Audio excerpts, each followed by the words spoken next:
me, Hip Hop Nation, your boy Torre. Fight or fight for love, nigga. Baby, can you help me? Got it on me. 81, they'll bring the...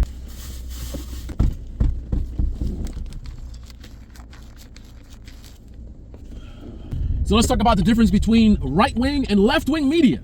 There are some very significant differences that I think you should be aware of if you aren't already. So, one of the first observations as a nonpartisan who lives outside of the echo chambers, I recognize that left-wing media is very fragmented. A lot of beefs going on in left-wing media, a lot of calling out of each other, different perspectives. They're all over the place. You have the part of the left-wing media that, and when I say left-wing media, I'm really talking about independent left-wing media, because CNN and MSNBC operate like this kind of centrist media, liberal media, you want to call it. So when I'm referring to left-wing, I'm referring to the Young Turks, the David Pakman, the Brian Tyler Cohens, Ring of Fire, those types of characters. They're all over the place, man.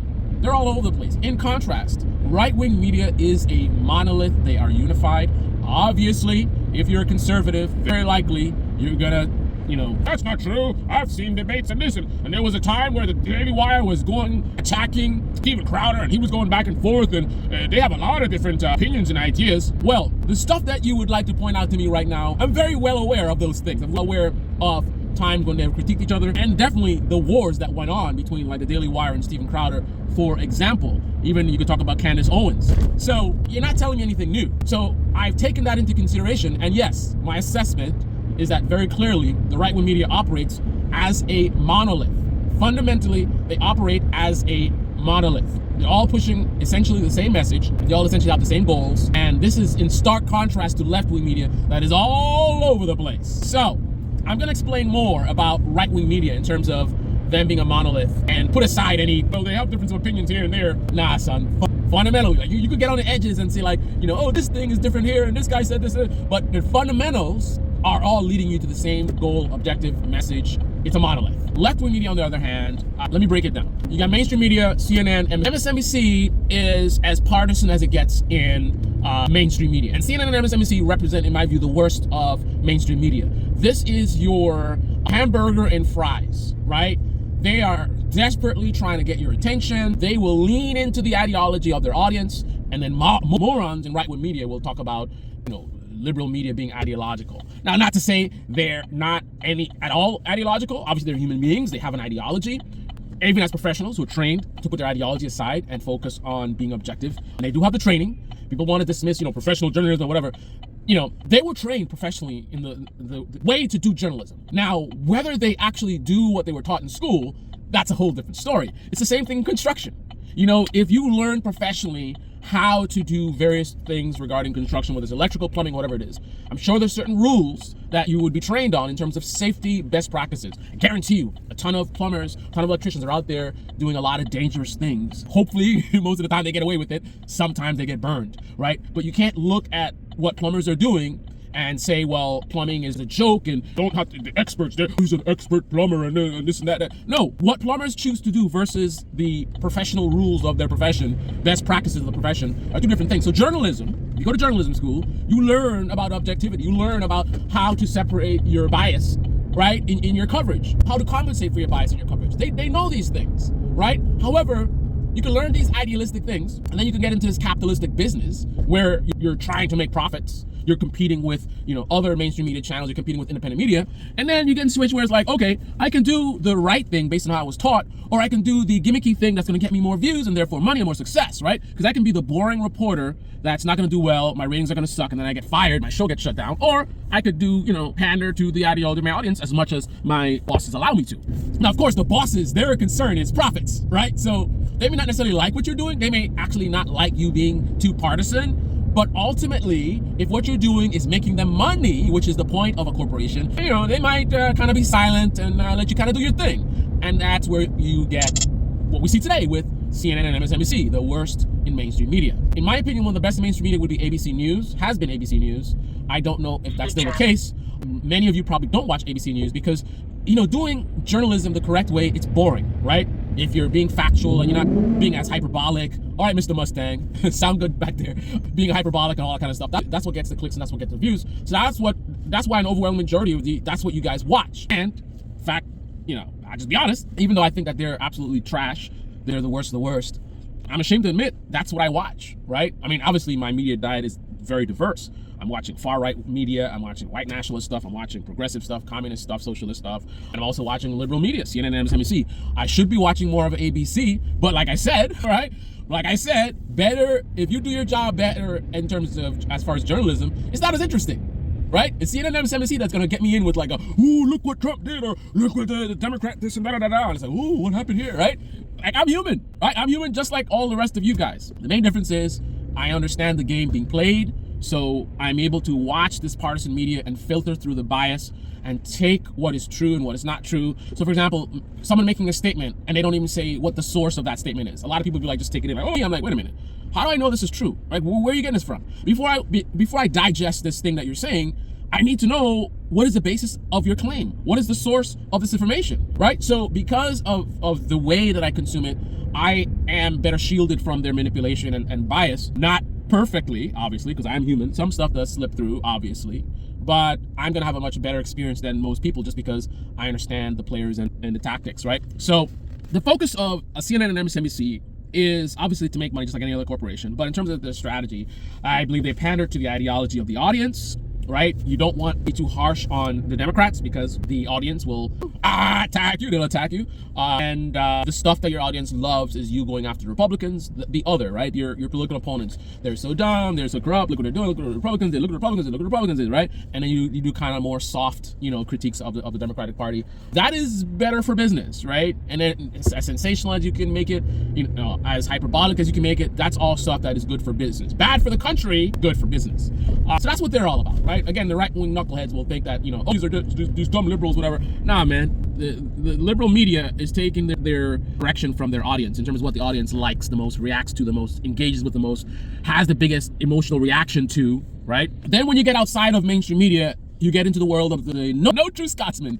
You're not a real leftist. You're not a real progressive, right? So you have all these various camps, right? So you have first, I would say, progressive media, which is closest to what you would see in liberal corporate media, but they are kind of, a lot of their brand is, you know, anti-mainstream media and anti-liberal. Not as hardcore as, you know, the anti-liberal stuff gets you know, more severe the farther left-wing media you move. But they do have some level. You watch like a Majority Report, for example, well, I guess let's start with, this is actually needs to be a longer video than I'm gonna make this.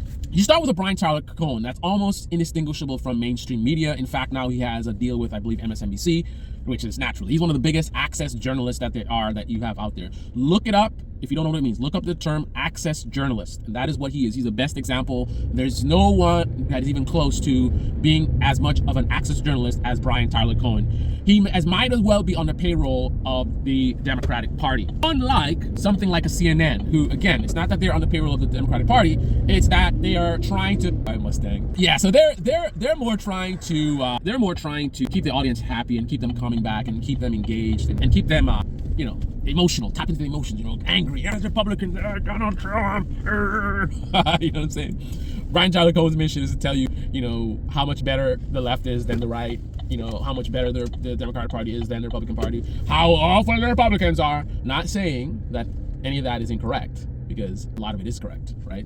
But there's a difference between just telling you the truth of the matter versus me trying to promote an ideology and a political party and demote another ideology and political party, which is by definition propaganda. People throw that word around a lot, but that is basically what propaganda is.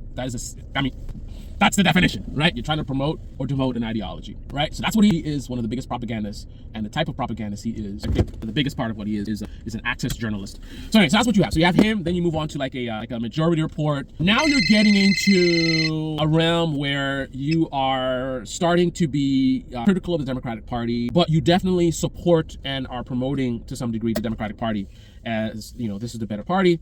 Republican Party is problematic, and here are all the reasons. So that's what you get with a Majority Report. And then as you start getting further left, you get into, let's say, like and don't take this as this is perfectly exactly as it is. Just listen to what I'm saying in general terms, right? I don't want to hear so Young Turks is more left than the majority. That's wrong. Majority is more left. Don't get too much into the details like that.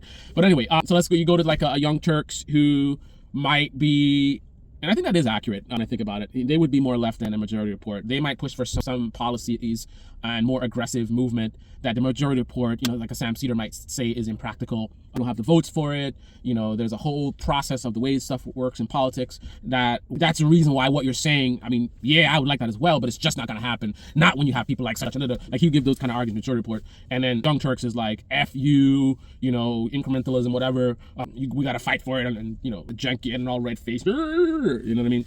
They also will have the anti-liberal media stance. So again, the more far left you get, the more aggressively against liberal media they are. So, Brian Tyler Cohen is going to hardly critique, CNN and MSNBC unless he's saying that they're not going aggressively against Trump. A Majority Report will be more aggressive against liberal media, corporate media, and then Young Turks even more aggressive. That's a big part of the brand, is going against, establishment media, mainstream media. Meanwhile, they are subject to the exact same things that they're complaining about in mainstream media, which is it's a business, right? You need to get people to engage with your content, right? So if you're not saying the right things in the right way, you're not going to get the kind of engagement you need to be successful. Therefore, you're incentivized to pander to your audience, and Patreon is not an escape from that. There's no escape from, you have to put out content that the algorithm is going to see as something that will be profitable for YouTube, and therefore it gets promoted.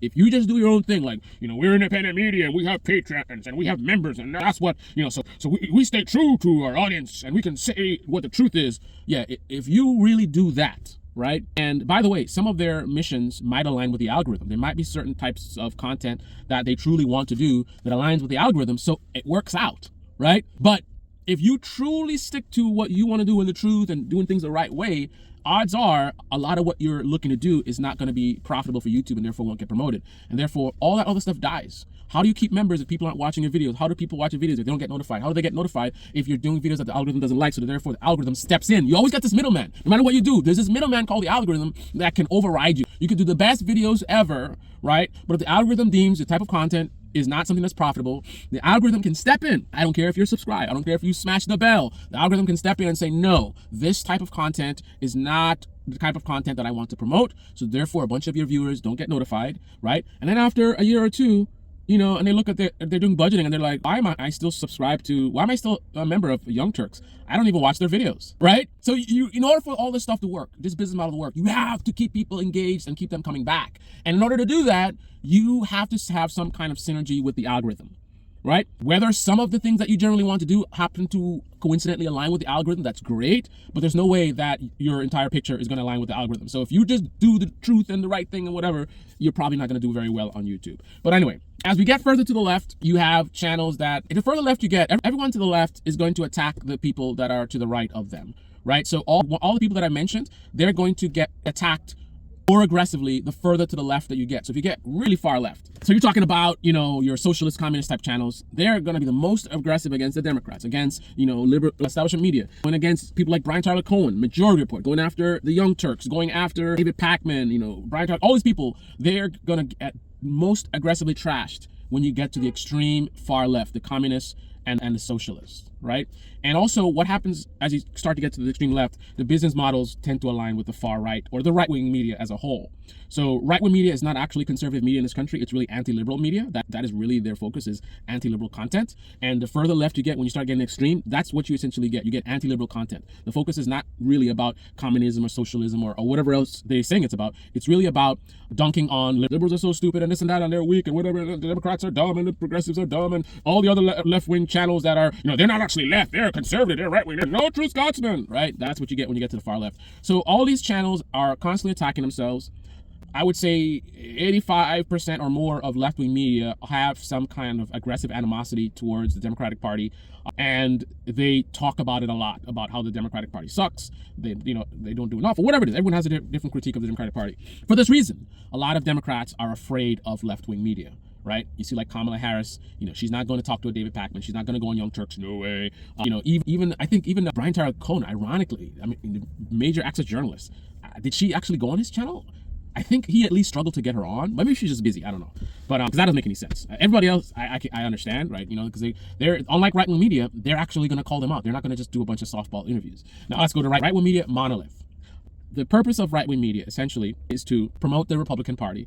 Either this is a direct thing that they're doing or indirect. So meaning there's a concept of useful idiots. So some people might actively be trying to promote the Republican Party for various reasons. Others, you know, they just so happen to be doing the thing that just so happens to be good for the Republican Party.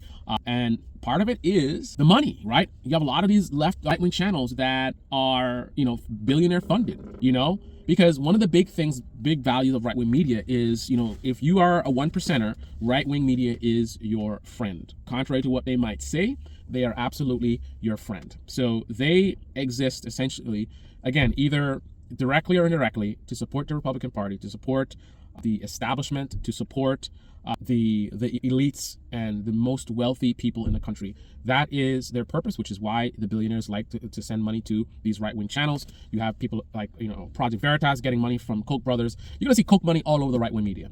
And it's so bad that now we even have foreign countries coming in and feeding the right-wing media machine, as you saw with the tenant situation, right? That's why there's a lot of energy on the right. That's where all the money is. And all the people with power at the very top, the very elites, right-wing media is your tool. So let me explain how that works and why that works that way.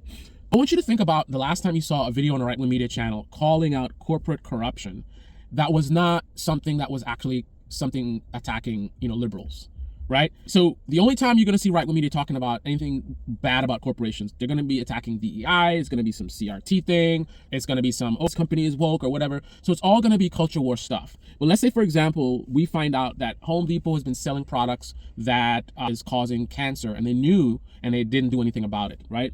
This big thing. You're not going to find out about this from Ben Shapiro, from Steven Crowder. It's not going to be a big story. So if corporations are doing things that are hurting regular Americans, right? Let's say companies are not paying workers, you know, what they should be paying, or they're somehow cheating them. They're not getting unemployment. They're not getting their overtime pay, or whatever it is. If corporations are screwing over regular Americans, right-wing media is either going to protect them by staying silent or going to run defense for them. They're going to run cover for them. So let's say as a corporation, I am maximizing my profit by underpaying my employees. I have some kind of scam or trick that I'm doing to get away with paying them less than I really should, right? So it's left-wing media that's going to have an interest in calling this out, right? But right-wing media will either be silent or they'll run cover. They'll say, you know, the free markets and this and that, and you shouldn't be telling them what they can do and this and that, or some kind of explanation. Somehow it's ridiculous. The left wing is calling it out, but somehow they don't understand how business works. So they'll get very loud in defense of corporations that are poisoning our water, you know, that are polluting the environment, poisoning our waters,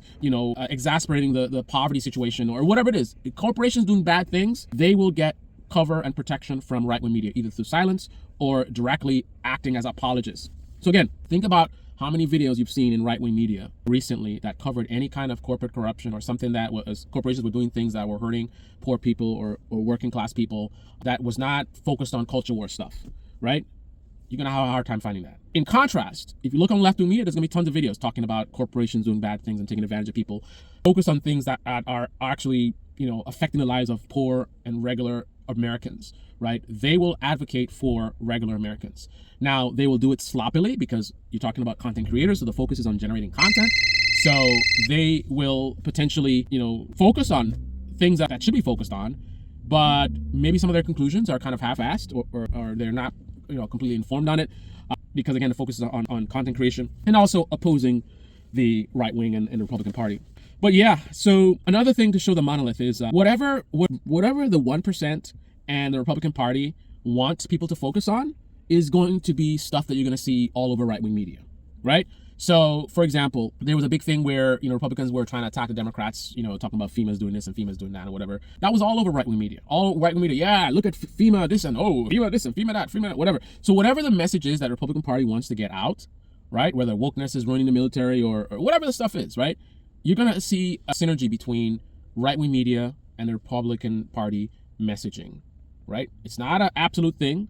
The right-wing media will critique the Republican Party, but it's a very interesting way that they do it. But ultimately, as a Republican, right, I would feel totally comfortable going on just about any right-wing channel.